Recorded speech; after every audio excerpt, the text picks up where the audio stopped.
Hey guys, Rominating Reaper here. So it's a lovely Tuesday. Hope you all had a great Easter. I'm outside the cinema, about to head in to see Sinners, one of my most anticipated movies of the year. Yep, this is the Ryan Coogler vampire one. This looks absolutely amazing. I've been hearing nothing but great things. This has been getting nothing but tons of hype online. So I've got my fingers crossed that this is going to be a good one. But I've been rooting for Coogler here. So the only way to find out, I guess, if it actually lives up to the hype is to go in, get some snacks, and get seated for Sinners. Hell yeah.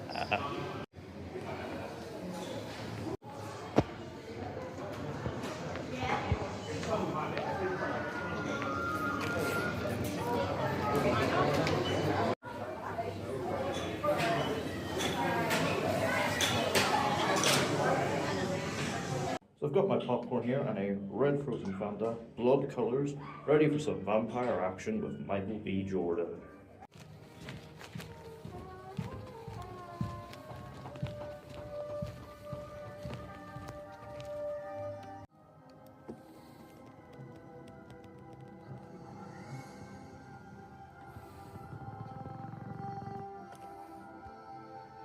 So yeah, Sinners. I am back from seeing it. This is written and directed by Ryan Coogler, who of course made Black Panther such a huge success for Marvel, a proper cultural moment. And so obviously Warner Bros. Picked up on this, and in their effort to get auteur talent working with them, including Bong Joon-ho and Alejandro Gonzalez Iñárritu, they cut Coogler a blank check to do whatever the hell he wanted. His first instinct was to make his take on a vampire movie, apparently something he's been dreaming up for a while. So obviously he's been given this money to bring his passion project to the screen, and in a extremely lucrative deal, gets full IP ownership after 25 years. Yeah, no Marvel here, just all Coogler. But does Coogler have the juice to make great films outside of the safety net of the MCU? Let's find out. So the film follows Smoke and Stack, twin brothers who return to their hometown in Mississippi following a long stint in Chicago, where they confront a very troubled past as they plan to set up a juke joint within an old mill, where the townsfolk can drink, play the blues, and dance the night away. However, the evening takes a turn for the worst as the club attracts unwanted attention from the creatures of the night, vampires.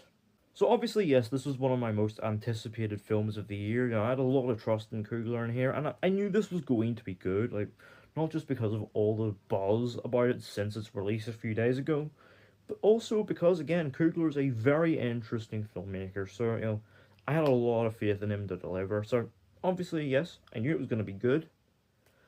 What I was not expecting was for it to be this fucking good. Holy shit. This is not only Coogler's best film by a mile, this is not just one of my favourites of the year. This has genuinely, got to solidify Coogler's name as a modern day visionary filmmaker, right up there with the likes of Christopher Nolan. I do not say that lightly, by the way. Holy fucking shit. Where do I begin with this? It's narrative, because goddamn man, this thing is so damn ambitious. Yeah, it is an incredibly exciting genre blend. On the one hand, the first half starts out as this, fairly straightforward crime drama wherein you've got these two siblings confronting a very difficult history to make their fortune, slowly drip feeding the vampire stuff before going all in the second half. But there's also so much more to it as well that I cannot talk about, because you just have to experience it for itself. Wrapped around this, you've got messages and ideas about racism and oppression. This is set in the Jim Crow era, but it does not lecture to the audience. It does not preach. It weaves these ideas into the narrative in a way that feels organic and of a piece with the tone. But there's also really interesting stuff in here about like the power of music. It's not a musical, but there are like great like blues numbers, which paired very nicely with Ludwig Göransson's score. He very much captures that moment well. But this is not just like a sort of sort of thematic thing. This is the straight up heart of the film, and there is one particular moment in here that is so striking, so bold, and just so audacious that it actually had me almost levitating in my seat in pure euphoria. You'll know exactly which one I'm talking about when you see it. Oh my god. You know, it's such a thematically ambitious narrative, rich in thematic scope, but it also is so like contained as well. It is a truly ambitious vision of a genre film, and this is exactly what genre filmmaking is meant to be, to deliver new, exciting experiences, things you have not seen before, things you think you know, done in ways that you don't expect, but doing so in a way that is, genuinely very intelligent. It is incredibly gripping to watch, and obviously, there's a lot of fantastic craftsmanship has gone into this. Like, there's great period production design. The cinematography is gorgeous. The decision to shoot on IMAX film richly pays off. It's so vibrant and rich in color, and just perfectly captures the moment it is bringing to life perfectly.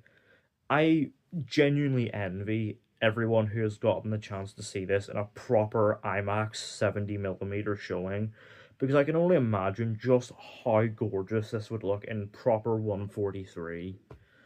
There's fantastic sound design as well, which really sells the scares and the tension, but also the the gnarly impact of the gore, and the effects here are great as well. There's obviously clearly some stuff that does look practical, but also mixes it in with CGI in a way that is genuinely seamless. Like, Coogler has really come into his own in his handling of visual effects. Remember the first Black Panther? The fucking final act looked like a PlayStation 3 cutscene. Yeah, that is how far we have come. I'm genuinely deadly serious. It is fantastically made, and it really makes the horror element of this feel so exciting and unnerving and unsettling to watch. Now, it helps as well. We have, a real compelling character driven narrative at its core with great performances. Michael B. Jordan, fantastic as always as Smoke and Stack. He does a great job of, of the sort of mission that these two are on to make their fortune and their success, but also does a great job of selling the, them, confronting the troubled history that they've returned to, but also imbues the twins with their own distinct personalities. Like, Michael B. Jordan, genuinely bona fide star, and Coogler really gets the most out of him. It's a creative pairing that, they really get the most out of each other. Fantastic. Haley Steinfeld also does a great job as Mary, a woman who, a local townsfolk who has a bit of a history with the twins, especially Stack, and I really enjoyed seeing how their relationship evolved. And Steinfeld and Jordan have great chemistry that really sells it. I also have Wunmi Mosaku, who of course you will recognize as Hunter B-15 in Loki. She's like I guess a sort of lover to Smoke. Her name's Annie, and I very much enjoyed their relationship. And and she does a great job and has chemistry with Jordan too.